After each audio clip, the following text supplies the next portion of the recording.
ओम शांति। सुनते हैं 2 अप्रैल 84 के अव्यक्त बाप दादा के मधुर महावाक्य। आज की अव्यक्त वाणी का टाइटल है बिंदु का महत्व। आज की मुरली में बाबा ने भाग्य विधाता बाप ने भाग्य बनाने की कौन सी सहज विधि बतलाई है। फिर बाबा ने कौन सी स्मृति बंधन मुक्त बना देती है। और थर्ड, मोह का धागा कौन सा है और वो कैसे बंधन में बांधता है। लास्ट, आशीर्वाद का ब्राह्मण जीवन में क्या महत्व है। तो आओ सुनते हैं 2 अप्रैल 84 की अव्यक्त मुरली बिंदु का महत्व। आज भाग्य विधाता बाप सर्व भाग्यवान बच्चों से मिलने आए हैं। भाग्य विधाता बाप सभी बच्चों को भाग्य बनाने की अति सहज विधि बता रहे हैं। सिर्फ बिंदु के हिसाब को जानो। बिंदु का हिसाब सबसे सहज है। बिंदु के महत्व को जाना, समझो महान बने। सबसे सहज और महत्वशाली बिंदु का हिसाब सभी अच्छी तरह से जान गए हो ना। बिंदु कहना और बिंदु बनना। बिंदु बन बिंदु बाप को याद करना है। बिंदु थे और अब बिंदु स्थिति में स्थित तो बिंदु बाप समान बन मिलन मनाना है। यह मिलन मनाने का युग उड़ती कला का युग कहा जाता है। ब्राह्मण जीवन है ही मिलने और मनाने के लिए। इसी विधि द्वारा सदा कर्म करते हुए कर्मों के बंधन से मुक्त कर्मातीत स्थिति का अनुभव करते हो। कर्म के बंधन में नहीं आते, लेकिन सदा बाप के सर्व संबंध में रहते हो। करावनहार बाप निमित्त बनाए करा रहे, तो स्वयं साक्षी बन गए ना। इसलिए संबंध की स्मृति बंधन मुक्त बना देती है। जहां संबंध से करते वहां बंधन नहीं होता। मैंने किया, यह सोचा तो संबंध भूला और बंधन बना। संगम युग बंधन मुक्त सर्व संबंध युक्त जीवन मुक्त स्थिति के अनुभव का युग है।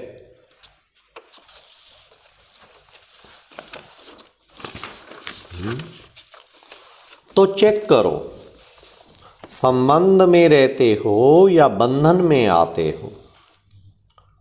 संबंध में स्नेह के कारण प्राप्ति है। बंधन में खींचातान टेंशन के कारण दुख और अशांति की हलचल है। इसलिए जब बाप ने बिंदु का सहज हिसाब सिखा दिया तो देह का बंधन भी समाप्त हो गया। देह आपकी नहीं है। बाप को दे दिया तो बाप की हुई। जब आपका निजी बंधन मेरा शरीर या मेरी देह, यह बंधन समाप्त हुआ।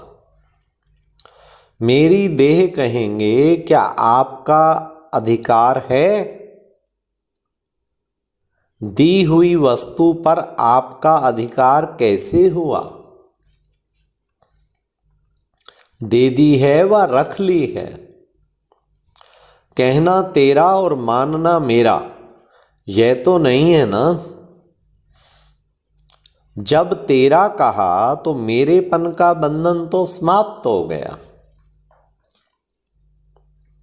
यह हद का मेरा यही मोह का धागा है।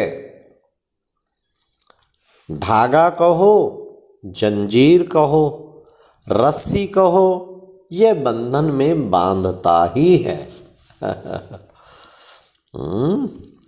जब सब कुछ आपका है, यह संबंध जोड़ लिया तो बंधन समाप्त हो संबंध बन जाता है। किसी भी प्रकार का बंधन, चाहे देह का, स्वभाव का, संस्कार का, मन के झुकाव का, यह बंधन सिद्ध करता है क्या? बाप से सर्व संबंध की, सदा के संबंध की कमजोरी है। कई बच्चे सदा और सर्व संबंध में बंधन मुक्त रहते और कई बच्चे समय प्रमाण मतलब से संबंध जोड़ते हैं। इसलिए ब्राह्मण जीवन का अलौकिक रूहानी मजा पाने से वंचित रह जाते हैं। ना स्वयं से संतुष्ट और ना दूसरों से संतुष्टता का आशीर्वाद ले सकते हैं। ब्राह्मण जीवन श्रेष्ठ संबंधों का जीवन है ही। बाप और सर्व ब्राह्मण परिवार का आशीर्वाद लेने का जीवन। आशीर्वाद अर्थात शुभ भावनाएं, शुभ कामनाएं।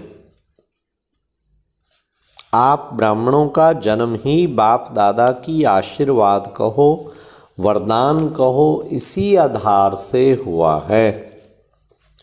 बाप ने कहा, आप भाग्यवान श्रेष्ठ विशेष आत्मा हो। इसी स्मृति रूपी आशीर्वाद व वरदान से, शुभ भावना, शुभ कामना से आप ब्राह्मणों का नया जीवन, नया जन्म हुआ है। सदा आशीर्वाद लेते रहना। वाह! यही संगम युग की विशेषता है। लेकिन इन सब का आधार सर्वश्रेष्ठ संबंध। संबंध मेरे मेरे की जंजीरों को, बंधन को सेकंड में समाप्त कर देता है। और संबंध का पहला स्वरूप वो ही सहज बात है। बाप भी बिंदु, मैं भी बिंदु और सर्व आत्माएं भी बिंदु। तो बिंदु का ही हिसाब हुआ ना। इसी बिंदु में ज्ञान का सिंधु समाया हुआ है। दुनिया के हिसाब में भी बिंदु 10 को 100 बना देता है और 100 को 1000 बना देता है। बिंदु बढ़ाते जाओ और संख्या बढ़ाते जाओ तो महत्व किसका हुआ? बिंदु का हुआ ना। ऐसे ब्राह्मण जीवन में सर्व प्राप्ति का आधार बिंदु है। अनपढ़ भी बिंदु समझ सकते हैं ना।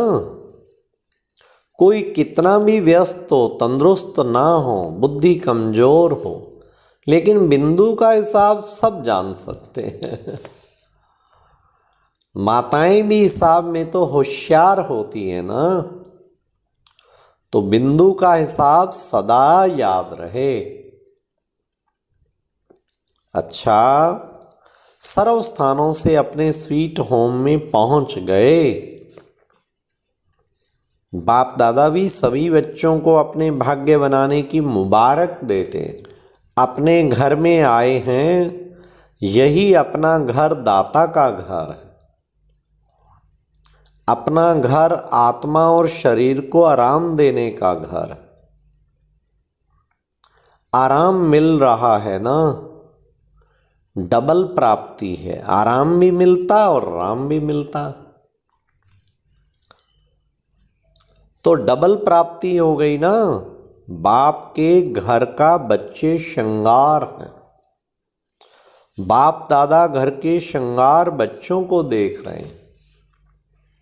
अच्छा, सदा सर्व संबंध द्वारा बंधन मुक्त कर्मातीत स्थिति का अनुभव करने वाले, सदा बिंदु के महत्व को जान महान बनने वाले, सदा सर्व आत्माओं द्वारा संतुष्टता की शुभ भावना, शुभ कामना की आशीर्वाद लेने वाले, सर्व को ऐसी आशीर्वाद देने वाले, सदा स्वयं को साक्षी निमित्त भाव से कर्म करने वाले, ऐसे सदा अलौकिक रूहानी मौज मनाने वाले, सदा मजे की जीवन में रहने वाले, बोझ को समाप्त करने वाले, ऐसे सदा भाग्यवान आत्माओं को भाग्य विधाता बाप की याद, प्यार और नमस्ते। फिर बाबा दादियों से बात कर रहे हैं। समय तीव्र गति से जा रहा है, जैसे समय तीव्र गति से चलता जा रहा है, ऐसे सर्व ब्राह्मण तीव्र गति से उड़ते हैं। इतने हल्के डबल लाइट बने हैं, अभी विशेष उड़ाने की सेवा है। ऐसे उड़ाती हो, किस विधि से सबको उड़ाना है। क्लास सुनते सुनते क्लास कराने वाले तो बन गए। जो भी विषय आप शुरू करेंगे उसके पहले उस विषय की पॉइंट सबके पास होंगी। तो कौन सी विधि से उड़ाना है, इसका प्लान बनाया है। अभी विधि चाहिए हल्के बनाने की। ये बोझ ही नीचे ऊपर लाता है। किसको कोई बोझ है, किसको कोई बोझ है, चाहे स्वयं के संस्कारों का बोझ, चाहे संगठन का बोझ, लेकिन बोझ उड़ने नहीं देगा। अभी कोई उड़ते भी हैं तो दूसरे के जोर से, लेकिन दूसरे के जोर से उड़ने वाले कितना समय उड़ेंगे। तो बाबा ने कहा जैसे खिलौना होता है ना, उसको उड़ाते हैं, फिर क्या होता है, उड़कर नीचे आ जाता है। उड़ता जरूर है लेकिन सदा नहीं उड़ता। अभी जब सर्व ब्राह्मण आत्माएं उड़ें तब और आत्माओं को उड़ाएं, बाप के नज़दीक पहुंचा सकें। अभी तो उड़ाने के सिवाय, उड़ने के सिवाय और कोई विधि नहीं है। उड़ने की गति ही विधि है। कार्य कितना और समय कितना है। अच्छा, बाप दादा का बहुत बहुत याद, प्यार और नमस्ते। ओम शांति। ये एक प्रेरणादायक वीडियो है, जरूर देखें, कोई भी मिस ना करे।